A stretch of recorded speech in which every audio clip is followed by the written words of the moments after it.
Hey guys, it's Steve here. I'm heading over to go pick up a new battery for Fanny. We're gonna get some juice up in there, so I'm driving over to Advanced Auto Parts right now to pick one up. So here we go.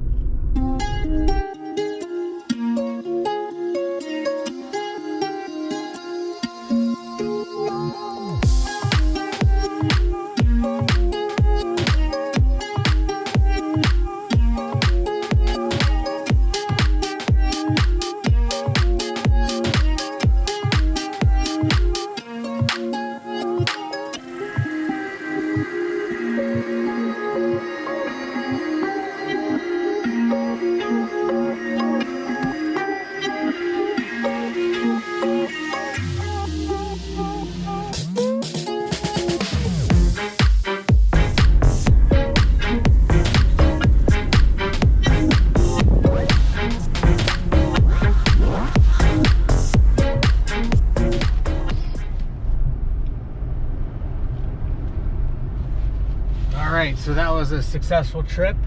I walked in and I didn't see what I was looking for at first, so I was kicking myself for not ordering it online.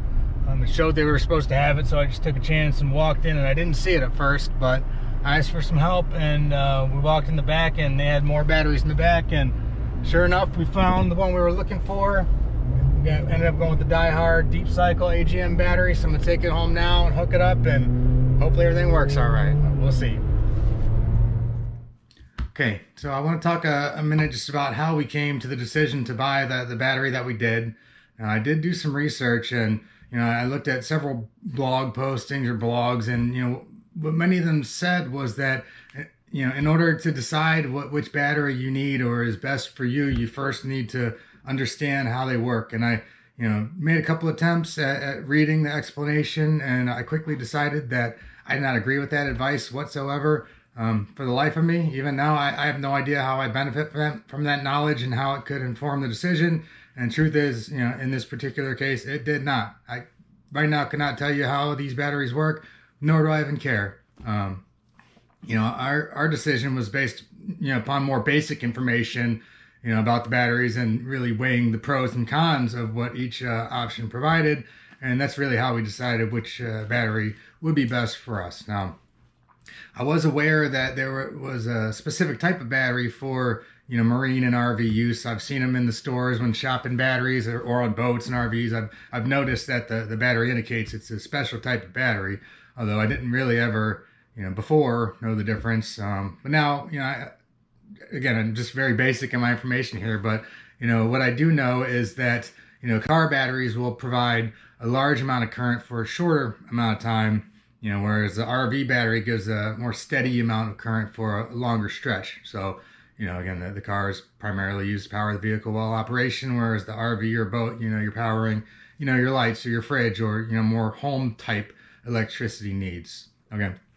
So I knew we were going to need an RV battery, so I focused my research on RV batteries and types and what the options were. And, I found that there were two main types of RV batteries. You have lithium, and then you have your more standard deep cycle batteries. Now, there are probably many other types of batteries. I'm probably wrong to group it in those two classifications, but those are the most common. And again, I'm very novice here, so I'm starting with the basics, and those do seem to be the two main categories. So, and it's pretty generally agreed that lithium is the best choice, but it also is the most expensive. So while it may last for years and may do just fine if I run it down to a lower charge, the price range is an $800 to $900 range, and I'm a pretty cheap guy, and I didn't really even give that much more thought once I saw the price tag. So moving on to deep cycle batteries. So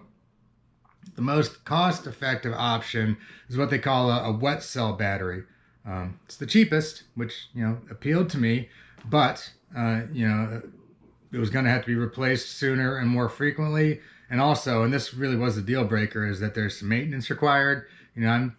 I prefer minimal maintenance whenever possible. And, I didn't read too deep into what the process looks like, but you need to open up the battery and add distilled water. And, that was enough for me. I was out. So what we ended up going with is what's called an AGM battery. AGM stands for absorbed glass mat, and what that means, I have no idea. I couldn't tell you. Again, really don't care, you know, but it's will last longer and there's no maintenance, so that was the choice for us. The price for that was about $170.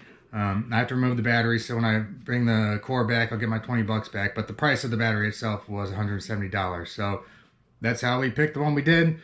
We'll find out if it was a good choice, but let's go replace the battery right now and see if everything works.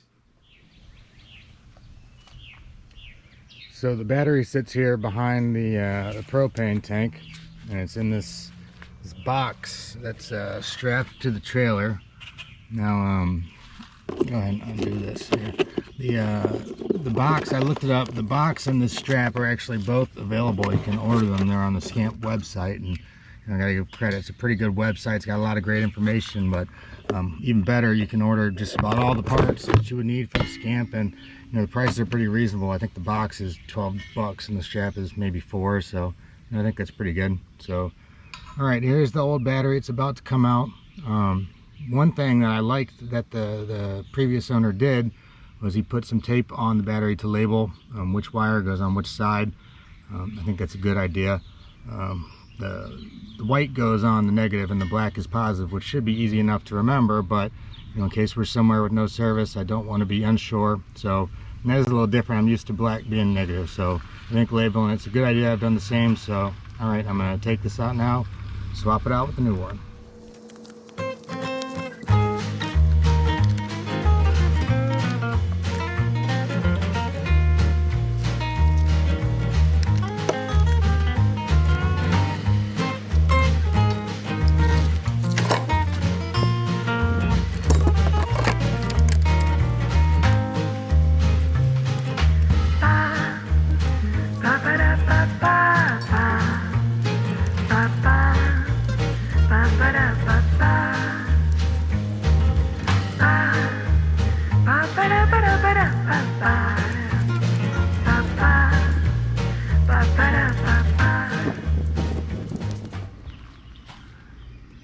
There it is, it's in there now, so that was super easy.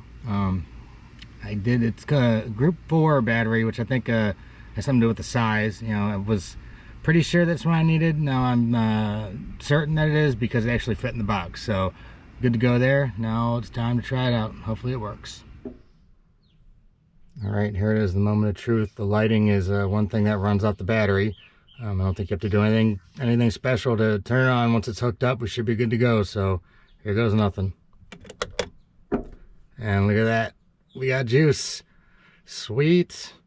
All right, so I know you're not supposed to, or you shouldn't leave it connected when you're not going to be using it for extended periods. So I'm going to disconnect it now, close it back up, and we'll be ready for when we travel.